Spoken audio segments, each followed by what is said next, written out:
Comment faire pour aller mieux? Comment sortir la tête de l'eau? Comment se reconstruire quand ça va pas? Bonjour à tous, je suis Mathilde, coach et énergéticienne, et aujourd'hui on va aborder la question de comment faire pour aller mieux quand on n'y arrive pas, tout simplement. Ça nous arrive à tous de traverser des phases où, parfois ça va pas très bien, mais on arrive à rebondir, et parfois ça va pas et on n'arrive pas à en sortir. On ne sait pas comment faire, ça va mieux un jour ou deux, et puis ça retombe. Et voilà, on a vraiment cette impression au final de ne pas être nous-mêmes, d'être dans des états qui ne nous ressemblent pas, et de ne pas être bien tout simplement. Et donc j'avais envie de vous partager un petit peu ma vision de tout ça, et puis une clé du coup pour arriver à se reconstruire, pour arriver à sortir de cet état-là et avancer en étant beaucoup plus heureux, beaucoup plus épanoui. Et donc du coup, cette clé, qu'est-ce que c'est? Cette clé, c'est l'amour de soi. Oui, et là du coup, vous êtes peut-être en train de vous dire « Ok Mathilde, t'es bien gentille, mais je fais comment moi du coup ?» C'est ce que je vais vous partager dans cette vidéo. Avant de vous parler de la notion d'amour de soi, j'avais envie de faire une précision qui est très importante. Vous avez le droit de ne pas être bien. Vous avez le droit de ralentir le rythme. Non, vous n'allez pas attirer les pires malheurs si vous êtes sur des énergies qui sont assez basses. Ça, je m'adresse beaucoup aux personnes qui sont dans la spiritualité ou le développement personnel. Je sais qu'avec la loi d'attraction, on dit beaucoup, faites attention à vos pensées, soyez positifs, soyez bien, parce que sinon vous allez attirer des mauvaises choses dans votre vie. On se calme, tout va bien. C'est pas aussi rapide, et très honnêtement, ça sert à rien de juste se cacher, fuir, avec des affirmations positives, avec de la positivité, juste pour dire tout va bien, alors qu'au fond de vous, ça va pas. Ça va revenir, ça sera pas efficace. Donc, autorisez-vous juste à pas être bien, d'accord? C'est ok, et je pense que c'est la première étape vers l'amour de soi, de commencer à s'autoriser, à prendre soin de soi, à ralentir le rythme, à écouter son corps, à écouter ses émotions, sans se culpabiliser, tout simplement.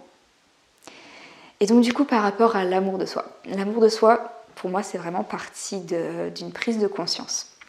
C'est cette prise de conscience que j'avais envie de vous partager dans cette vidéo. Cette prise de conscience, c'est que personne ne peut vous sauver ou vous aider. Et personne n'est responsable de votre bonheur. Dit comme ça, peut-être que vous allez vous dire « Oui, ça, je sais, merci, t'es gentil. » Mais oui, ça me paraît assez évident. Peut-être pas.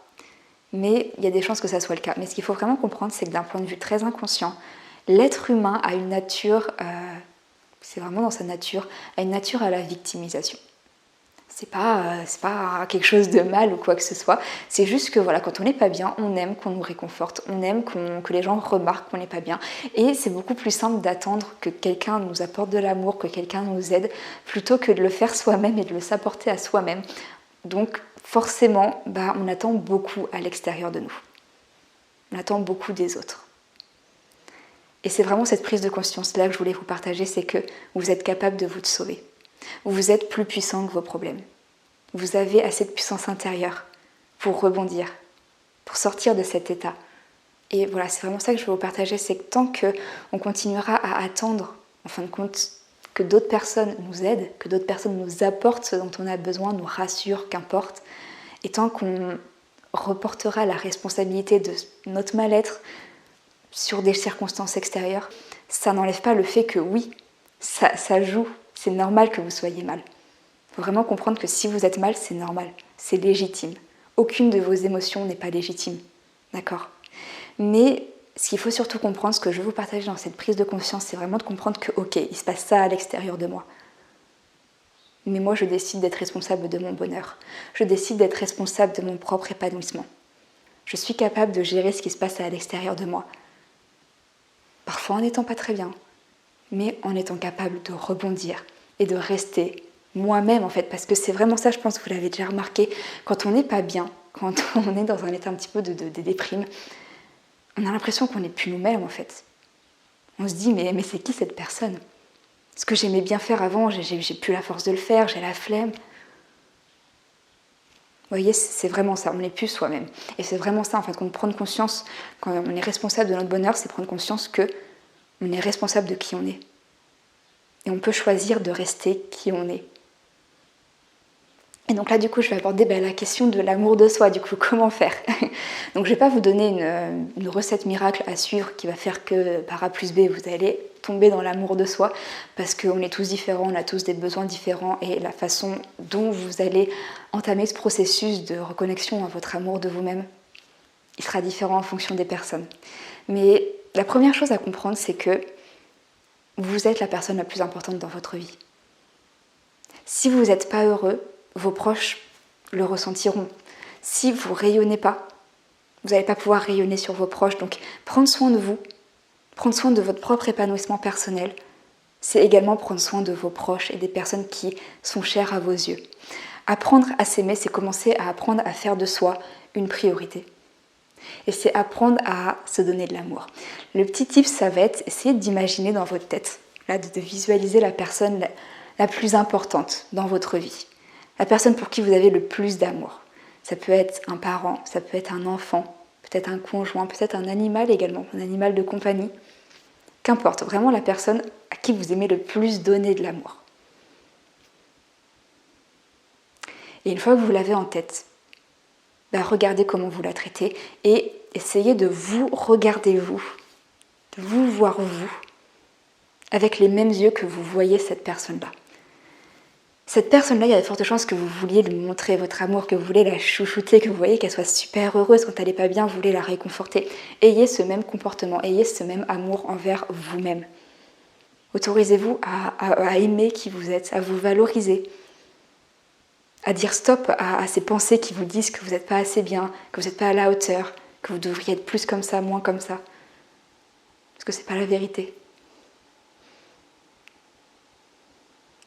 Les personnes que vous aimez, peut-être la personne que vous avez en tête, je pense qu'elle n'est pas parfaite. Elle a aussi ses imperfections. Ça peut être des imperfections physiques, des imperfections au niveau de sa personnalité. C'est normal. Pourtant, vous l'aimez de tout votre cœur, vous la valorisez. Donc ce n'est pas des excuses. Vous êtes capable d'avoir ce même regard pour vous-même. C'est vraiment, en fin de compte, apprendre à augmenter, vous voyez, ce curseur. Le curseur de l'amour de soi, du respect de soi-même, de l'estime de soi, on l'augmente. Prenez-vous en main, commencez à faire des choses que vous aimez. Commencez à faire des choses qui vous font vous sentir fier de vous. Ça peut être des petits détails, comme juste boire plus d'eau dans une journée. Juste des choses où vous êtes fier de vous. Des choses où vous vous dites, voilà, cette version de moi, cette version la plus haute de moi-même qui est super bien, qui est vraiment badass, comment elle est, qu'est-ce qu'elle ferait?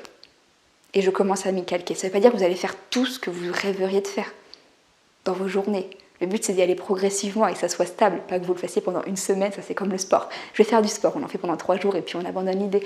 Non, le but, c'est vraiment d'essayer d'intégrer progressivement de nouvelles habitudes, des choses qui sont alignées avec ce que vous désirez, avec cette version de vous qui est heureuse. Et à chaque fois que vous n'allez pas bien, vous autorisez à vivre vos émotions, tout en ayant en tête que, ok, là je vais pas bien, c'est ok. Je m'autorise à ralentir. Mais par contre, je sais que je suis responsable de mon bonheur. Je sais que je suis capable d'être heureuse par moi-même. Apportez-vous l'amour dont vous avez besoin. N'attendez pas qu'on vous l'apporte. Vous voyez, l'amour de soi, c'est un peu comme au niveau de notre cœur, c'est comme s'il y avait des trous. Et l'amour de soi, quand ça rentre, ça se remplit d'amour et ça vient combler les trous. L'amour des autres, s'il y a des trous, ça va rentrer, mais ça va sortir. Et c'est ce qui va provoquer ce comportement de toujours avoir besoin que les autres nous prouvent leur amour ou nous apportent encore plus d'amour alors qu'ils en font déjà beaucoup, mais on a l'impression que c'est pas assez. C'est parce que ça sort. Pour combler ça, il n'y a que l'amour de soi. Et je peux vous assurer que quand tout sera comblé avec l'amour de soi, les autres ils pourront vous apporter leur amour. Vous le sentirez et vous le garderez. Donc voilà, c'est tout ce que j'avais envie de vous partager aujourd'hui. J'espère que ça pourra vous aider. Et du coup, je vous dis à bientôt dans une nouvelle vidéo.